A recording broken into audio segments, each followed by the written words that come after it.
नमस्कार विद्यार्थी मित्रांनो, के एज्युकेशन महाराष्ट्र चॅनलमध्ये आपले स्वागत आहे. आज आपण इयत्ता 7वी विषय मराठी द्वितीय घटक चाचणी प्रश्नपत्रिका उत्तरासहित पाहणार आहोत.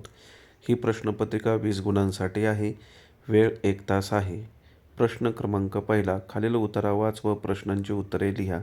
विद्यार्थ्यांनी व्हिडिओ स्टॉप करून व्यवस्थित उत्तराचं वाचन करायचं आहे.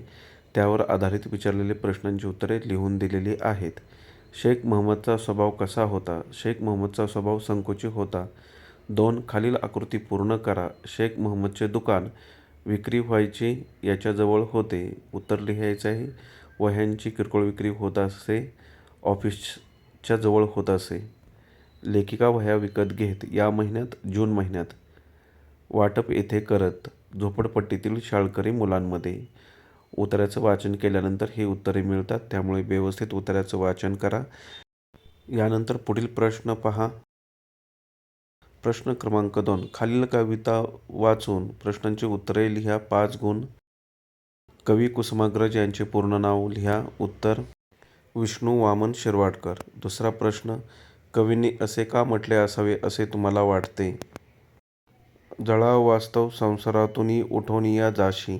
उत्तर कवींनी असे म्हटले असावे कारण सैनिक देशासाठी आपले जीवन समर्पित करतात. ते आपल्या संसाराचा विचार न करता देशाच्या रक्षणासाठी युद्धाच्या ज्वालांमध्ये उडी घेतात.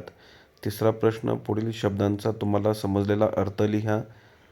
जीवनांत, मृत्यू किंवा जीवन संपणे. 2. संध्येच्या रेषा, सूर्यास्ताच्या वेळी आकाशात दिसणाऱ्या लालसर रेषा. प्रश्न क्रमांक 3 खालील वाक्यातील उद्देश व विधेय ओळखा. त्याचा मोठा मुलगा दररोज आगगाडीने मुंबईला जातो. एक उद्देश, त्याचा मोठा मुलगा. विधेय, आगगाडीने मुंबईला जातो. 2 गुणांसाठी हा प्रश्न आहे.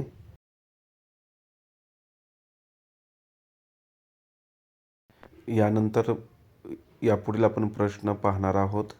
याच प्रश्नातील दुसरा आकडा पहा. व्याकरणच आहे.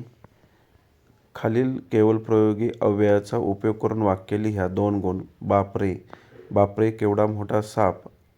आ हा हा किती सुंदर फूल आहे. ब प्रश्न, खालील वाक्याचा प्रकार ओळखा. काल खूप पाऊस पडला. विधानार्थी वाक्य. छत्री घेऊन जा आज्ञार्थी वाक्य. यानंतर पुढील प्रश्न. प्रश्न क्रमांक 4, तुम्ही भेट दिलेल्या प्रेक्षणीय स्थळाचे वर्णन लिहा. 4 गुणांसाठी हा प्रश्न आहे. तुम्ही सहलीसाठी एखाद्या ठिकाणी गेलेला असेल, तेथील येथे वर्णन लिहायचं आहे. 4 गुणांसाठी हा प्रश्न विचारला असल्यामुळे कमीत कमी 8 वाक्ये उत्तर लिहिणं अपेक्षित आहे. अशा प्रकारे आपण संपूर्ण प्रश्नपत्रिका उत्तरासहित पाहिली आहे. धन्यवाद. जर तुम्हाला हा व्हिडिओ आवडला असेल तर प्लीज लाईक करा, शेअर करा आणि आपल्या चॅनलला सबस्क्राईब करा, जेणेकरून पुढील सर्व अपडेट तुम्हाला वेळेवर मिळतील. तसेच बेल आयकॉनवरती क्लिक करा.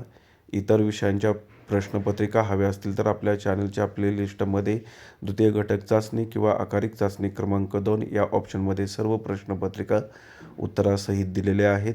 त्यांचा सराव नक्की करा.